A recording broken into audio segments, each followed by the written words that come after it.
দুজকে যেতে হবে বলছি তোমার ঠাই।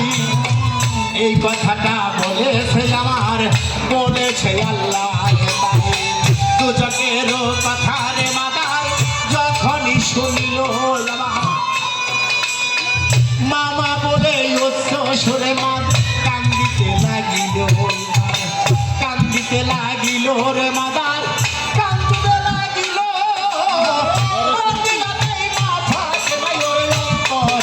জানিল সেটাই করে মা ফাতেমা দেখিবার পায়।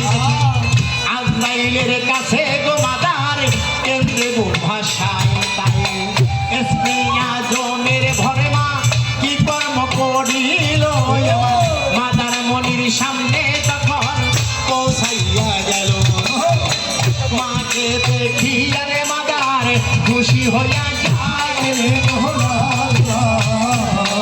আরে মাদারকে দেখে রে তখন খুশি হইয়া যায়।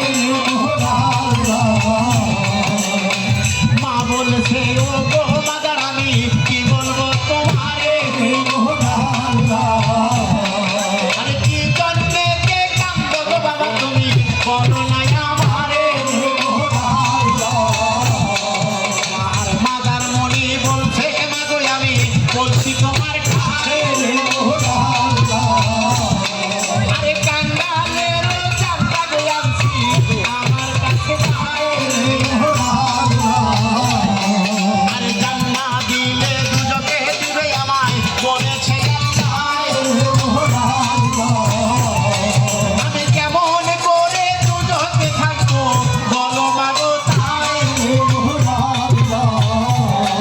আরে এই কথাটা বলো মাগো তুমি বলো প্রকাশ করিয়া। আমি জানিব না দুজকে যাব বলো প্রকাশ করিয়া।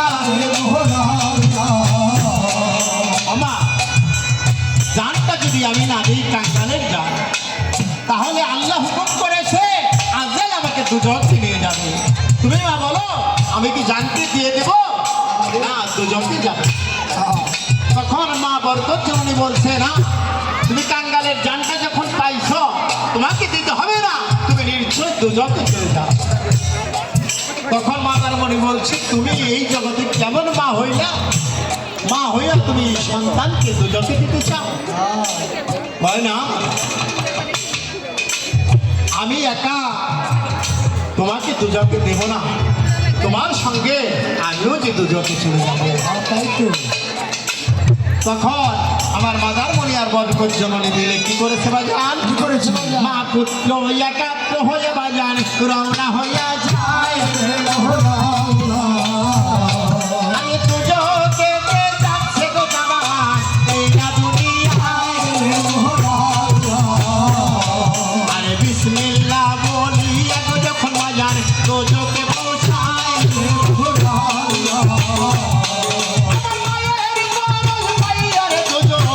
জান্নাত হইয়া যায়। আরে 30 কোটি পাপীর ছিল ওই দুজকেরই গায়ে। আমার আল্লাহর ওই রহমত তারা বড় শান্তিযুক্ত হয়। আমার আল্লাহর করজ পাইয়ারে তারা বড় শান্তি দেব পাইয়ারে।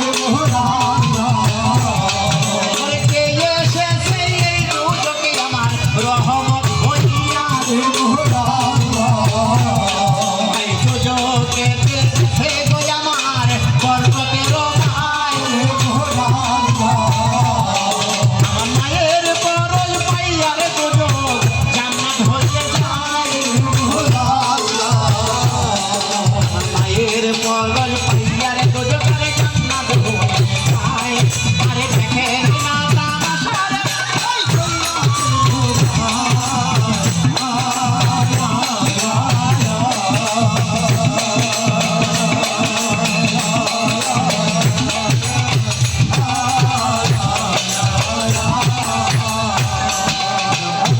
গাড়ি বাকি গুলো সে বাজার বলছি সবার খায়।